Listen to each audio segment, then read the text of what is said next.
is the 31st century, and mankind is once again at war. The battlefields of the future are dominated by huge robotic war machines known as battlemechs. Piloting these awesome weapons of war are men and women, the elite of the elite, knowing that each battle could be their last. They are mech warriors. Zdravím lidi, já jsem Black Widow a vítám vás u dalšího videa ze světa Battletechu. Dnes popojedeme s časovou linkou a podíváme se na další dějový úsek timeliny. Válka roku 3039. Aliance mezi rody Davion a Steiner, zrozená před čtvrtou válkou o následnictví, zasedila kaplanské konfederaci otřesný úder a Hans Davion chtěl tento úspěch zopakovat proti Dragonisu. Když však válka na začátku roku 3039 začala, spojenecké síly nedosáhly úspěchu, ani ve který doufali. Částečně díky tušímu odporu, než se očekávalo, a odvážnému protiútoku, který zahájil Ganji no Kanrei, Theodor Kurita. Do konce roku obě strany konfliktu jen málo získaly a mírová jednání přinesla konec války, i když její důsledky budou pociťovány i v následujících letech. Hans Davion chtěl zahájit útok proti Dragonisu mnohem dříve po skončení čtvrté války, ale události ve vnitřní sféře se vyžádaly jeho zpoždění. Aliance FedCom byla stále nová a politicky nestabilní. Secesionisté v obou sférách agitovali proti novému řádu. Kromě toho Theodor Kurita vytvořil neutrální nárazníkový stát podél 2/3 hranice, tím, že poskytl rebelským pohraničním světům svobodu a umožnil vznik svobodné Rasalhákské republiky, v originále Free Rasalhák Republic. To donutilo rod Steinerů, aby také svěřil četné sporné světy na své straně hranice novému státu, čímž anuloval jejich zisky z předchozí války. Vytvoření Rasalhágu také způsobilo, že mnoho Liranců Federace Sky agitovalo za svou nezávislost, což vyžadovalo, aby vedení v obou sférách zaměřilo úsilí na uklidnění tohoto napětí. Theodor Kurita si velmi dobře uvědomoval riziko příchozího útoku a tak se na něj v minulých letech připravoval. Tvrdě pracoval na zprostředkování aliance s Comstarem, který rozhodně nebyl nakloněn tomu, aby se vnitřní sféra sjednotila pod praporem aliance FedCom. Dragonis Combine Mastered Soldiery, neboli ozbrojená síla Dragonisu, se dokázala zostavit ze čtvrté války o následnictví mnohem rychleji, než kdokoliv očekával. Částečně díky technologické renesanci způsobené nálezem paměťové banky na helmu a spojenectví s Comstarem. V rámci přípravy na očekávaný útok byly vytvořeny nové návrhy mechů, jako je Hatamoto, Daboku a varianta Chargeru 1A9. Comstar dodal Dragonisu starodávné návrhy mechů z období Hvězdné ligy ze svých vlastních zásob jako pobídku, včetně ztraceného zařízení, které nebylo ve vnitřní sféře k vidění po desetiletí, ne-li staletí. Ať už to bylo způsobeno chybou nebo záměrem. I když se vedení FedComu nebylo plně vědomo rozsahu spolupráce mezi Dragonisem a Comstarem, stále více si uvědomovalo, že Comstar se postavil na stranu proti nim. Od výpadků komunikace, které zavedla během čtvrté války o dědictví, až po jejich předpokládanou roli v útoku na nový Avalon Institute of Science v roce 3029, když bylo jasné, že Dragonis přijímá zpravodajské informace, které jim mohl poskytnout pouze Comstar. Hans Davion zahájil operaci Flush, snad to vyslovuju správně, což vyvolalo stínovou válku mezi tajnými službami Comstaru, Federace sluncí a Liránským svazem. Toto rozptýlení by nakonec potřebovalo značné zdroje, které by mohly být použity pro nadcházející konflikt a přispěly k výsledku války. Také je to stále více nutilo spoléhat na síť Black Box vytvořenou během čtvrté války o dědictví, aby obešli monopol Comstaru na mezihvězdnou komunikaci. Síť, která byla kompromitována, když tajné komunikace byly předávány protistranám tak, jak se to zrovna hodilo. Incident na planetě Robinson. Dne 2. dubna 3039 poručík Adrian Robertson umístil kufřík obsahující podrobné plány pro invazi do Dragonisu do svého auta. Dne 16. dubna mu toto auto bylo ukradeno. Vedení bylo pochopitelně znepokojeno a bylo zahájeno celoplanetární pátrání po podezřelých agentech Dragonisu. Téměř 24 hodin po krádeži bylo na policejní oddělení Robinson City anonymně zavoláno, že auto se nachází v centru města.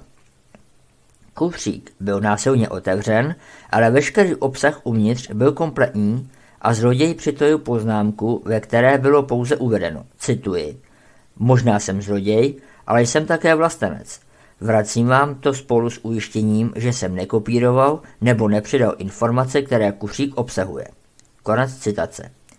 Po válce jej tisk nazval vlasteneckým zlodějem, avšak nebyl nikde vypátrán.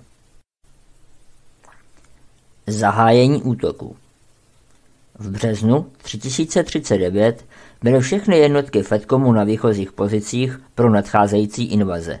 Nicméně vůdci aliance stále potřebovali casus belli. I když jen k uklidnění potenciálního domácího a mezihvězdného protestu.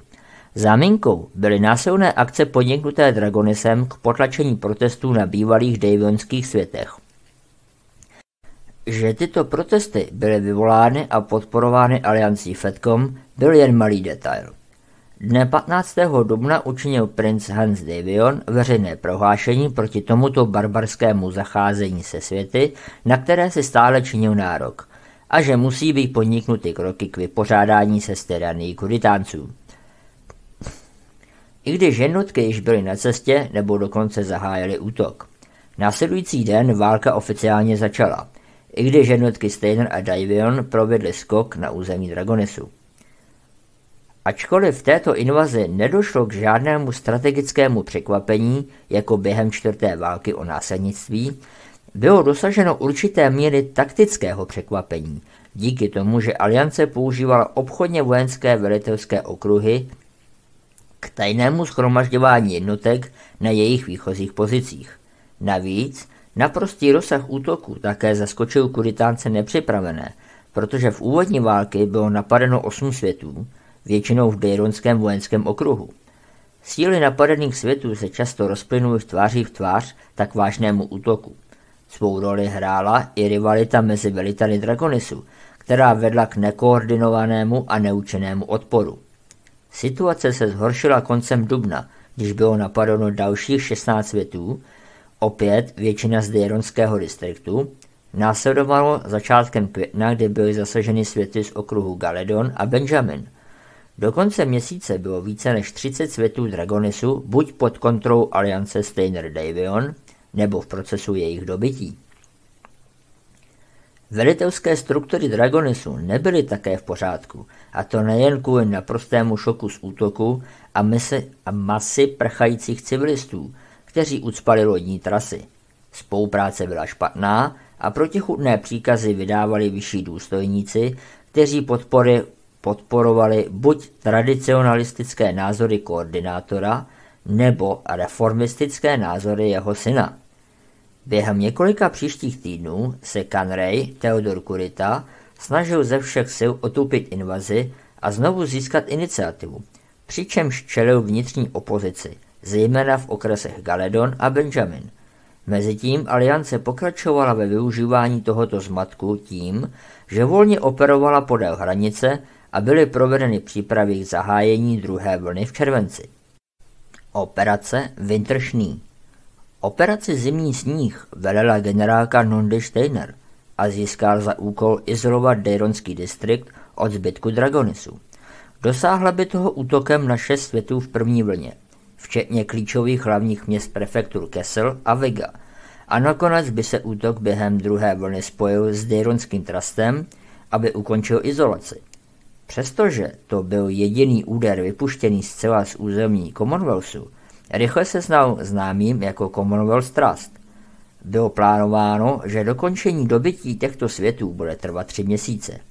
I přes zuřivý odpor tyto časové plány byly dodrženy a potěšili iránské vedení a připravili půdu pro další akce. Operace Stormhammer. Operace Stormhammer pod velením polní maršálky Vanessy Bisla byla druhým ze dvou útoků, jejíž cílem bylo izolovat Dejronský distrikt a udeřit na světy v prefekturách Al-Nair a Asho, než se nakonec spojili s Commonwealth Trust. I když tento Dejron Trust byl také pod vedením Iranců, byl místo toho primárně tvořen žoldáky. Z 9 napadených světů byl pouze jeden bráněn frontovými silami, takže velení neočekávalo žádný vážný odpor proti jejich dobytí. Místo toho bylo důležité, že tyto světy poslouží jako výchozí body pro následné invaze v plánované 2. a 3. vlně. I když proti samotnému okresnímu městu Dejron nebyla zahájena žádná invaze, byly na planetě a kolem ní prováděny různé tajné operace v rámci přípravy na možný pozdější útok. Jednalo se o útoky agentů z tajných služeb proti vojenskému velení a dopravní infrastruktuře v průběhu měsíců května a června. Nejzávaznější z nich se odehrál v červnu, kdy se jednotky Liranců snažily převzít kontrolu nad skokovými stanicemi. První útok 10. června proti stanici Olympus byl odražen, než mohli marňáci převzít velitelskou palibu. Druhý útok 13. června směřoval proti stanici Bastion a pokoušel se použít vesmírný odpad coby meteor namířený na stanici, který by si vynutil její evakuaci. Tento útok byl ale také změřen, když vylepšené senzory stanice detekovaly a zničily vesmírný odpad. S probíhajícími útoky dostal velitel Michi no Ketsuna 29. dubna od nejvyššího velení rozkaz držet hlavní město okresu a jeho doprovodné světy za každou cenu. Uvědomil si, že pouhé čekání na útok nepřítele ničeho nedosáhne, a tak si válečník vyložil své rozkazy tak, že uvolnil své pluky, aby provedli lokalizované nájezdy do teranského koridoru spojujícího stát Liran-Davion. I když nespůsobil žádné významné škody, podařilo se jim otáhnout některé síly od invaze, aby jim čelili. No Ketsuna také aktivoval pohotovostní plány pro partizánská hnutí podporovaná ISF, dragonistickou tajnou službou, aby odolala okupačním silám a dohlížela na akce k omezení nepřátelských tajných zpravodajských operací, avšak moc účinné nebyly. Operace Gaheris. Operace Gaheris byla zahájena na podporu Commonwealthu a Dejron Trustu, aby zabránila jednotkám Dragonisu přijít na pomoc Dejronskému distriktu úderem do Benjaminského distriktu. Tato operace však byla neméně důležitá, protože v závislosti na tom, jak bitva probíhala, mohly zde dobyté světy sloužit jako výchozí bod pro útok na samotný Benjamin. Když polní maršál James Sandoval dostal celkové velení nad touto operací, došlo k určitému znepokojení. Politicky pověřený vévoda Sandoval byl nicméně osvědčeným velitelem a rozhodl se uspořádat shromáždění svých podřízených na svém rodinném sídle, aby zlepšil vztahy a na poslední chvíli provedl změny plánu. V první vlně bylo napadeno 6 světů a až na drobné překážky jejich dobytí probíhalo podle plánu. Operace Lancelot. Náraz Federace sluncí do Galedonského vojenského okruhu byl ze všech 4 operací nejméně důležitý. Bylo mu přiděleno pouhých 17 pluků mechů, přesto jim velel polní maršál Ardan Sortek, nejdůvěryhodnější poradce Hanse Daviona. Důvod toho není znám, stejně jako skutečný záměr operace. Cíl invaze ležel podél nejkratší cesty k samotnému Luthienu a byly připraveny plány na přesun jednotek. Operaci se však podařilo dosáhnout pouze omezených cílů, ovládnout 6 světů během první vlny. Protiútok Dragonisu. Jakmile první iránské síly překročily hranici, vedení Dragonisu uplatnilo několik pohotovostních plánů na přesun jednotek z vnitrozemí do protiútoku. Tyto plány ale byly navrženy spíše tak, aby se postavili proti nájezdům než plné invazi. Když se vyjasnil naprostý rozsah kombinovaných tahů Fedcomu, převážná část velení byla šokována až do praktické nečinnosti, což prakticky potvrdili koordinátorovi zoufalé obranné rozkazy typu zastavit je za jakoukoliv cenu. Ne všichni uposlechli rozkazy koordinátora. Několik jednotek se rozhodlo přijmout jejich mimořádně liberální výklad a zahájili útočné údery, aby se pokusili přesvědčit síly Fedcomu a odložili další útok. Tak zahájila 4. legie Arkab, 11. aslajnská řadová vojska, nájezdy v liránském společenství, které způsobily malé materiální škody, ale donutily Liránce vynaložit zdroje na jejich lov. Druhá vlna a protiútok. Druhá vlna invaze měla stavět na úspěších té první, konsolidovat síly na již obsazených světech a dále utahovat smyčku kolem klíčových cílů jako Deiron. Vrchní velení odeslalo rozkaz 3. července prostřednictvím sítě Black Box, která kvůli mezihvězdnému zpoždění dosáhla každé jednotky před nebo kolem 12. července. Než se však mohl útok uskutečnit, Theodor Kurita zahájil svůj protiútok. Snad nejodvážnějším byl útok speciálních jednotek na velitelství Liranců, který stěl velitelskou strukturu a mnoho nedávno dobytých světů se stalo terčem proti útoku Dragonisů a povstání podporovaných tajnou službou draků, což způsobilo zastavení operací v jiných částech vesmíru. Rozsah protiútoku, sestávajícího se z mnoha dosud neznámých jednotek mechů, byl ještě zvýšen, když Combine zahájil svou vlastní protiinvazi do prostoru Fedcomu. Zatímco spojenecké vrchní velení zdánlivě plánovalo jakoukoliv eventualitu, situace, která se odvíjela, je zcela zaskočila. Ke ztrátě iniciativy se přidala nerozhodnost Hanse Daviona tváří tvář proti útoku a zdánlivě nekonečným rezervám Dragonisu. 2 týdny poté, co byl vydán rozkaz útoku druhé vlny, Davion rozeslal nový rozkaz prostřednictvím hyperpulzních generátorů velitelům, aby zastavili všechny operace a všechny bojové jednotky zůstaly na místě. Došlo k dalšímu zpoždění, protože tento rozkaz byl znovu předán prostřednictvím sítě Black Box. Několik jednotek, které již dorazilo ke svým cílovým systémům, bylo nuceno stát opodál a čekat, zatímco sledovali, jak nepřítel buduje svou obranu, což jejich velící důstojníky velmi nasíralo. Nakonec s protichůdnými zpravodajskými zprávami a nejistotou ohledně povahy nepřátelského postavení vydal Hans Davion 5. října příkaz, kterým nařídil všem jednotkám stáhnout se z Dragonis Combine a vrátit se na území Fedcomu. Teprve poté se zjistilo, že Theodor Kurita celou dobu blafoval. I když se přidali nové jednotky draků, vedení Dragonisu se aktivovalo na obranu svého území a jeho vojáci draze prodali své životy, zatímco protiinvaze byla spíše série útoků typu hit and run, navržených tak, aby vypadalo jako útoky v plném rozsahu.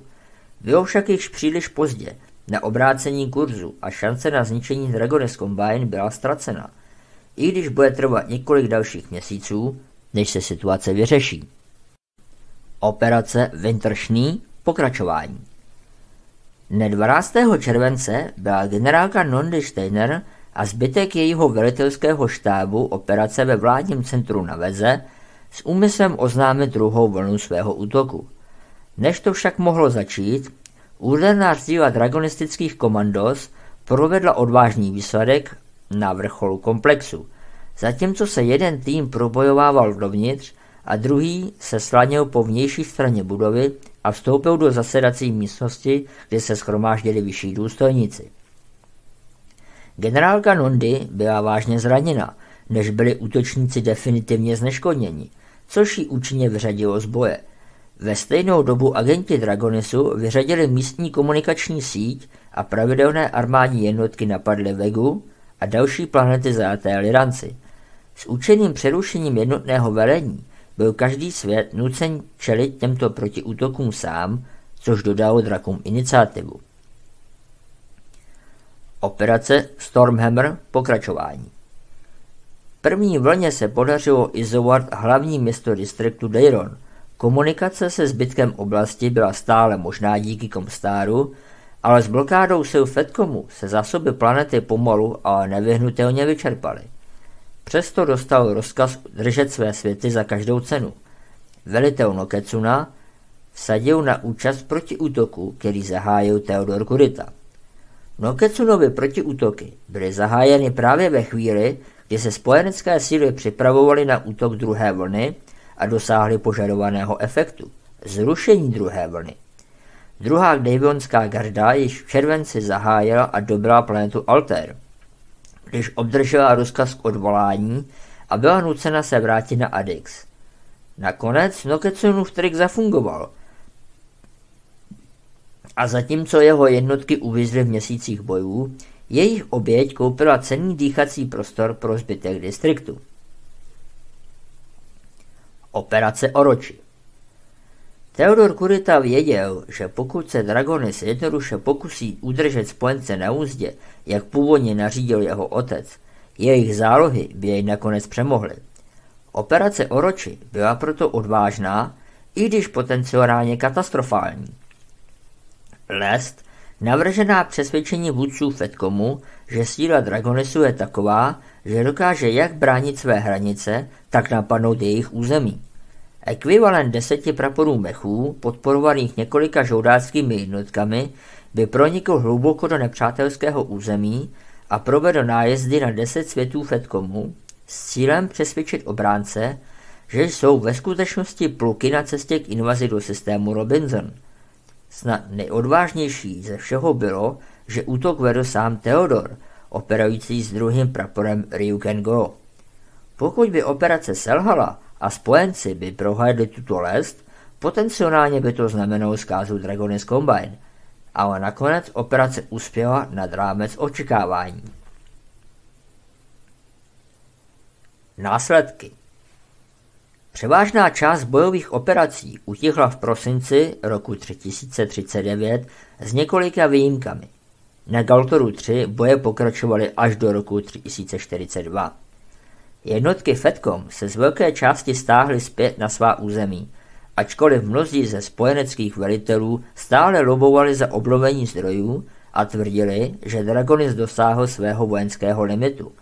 Riziko, že se boje zaseknou v opotřebovací válce proti nepříteli, který projevil překvapivou sílu, se zdálo příliš vysoké.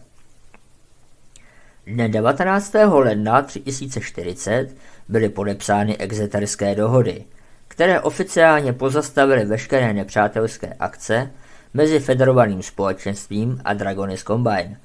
Nakonec si ruce vyměnilo mizerné množství planet.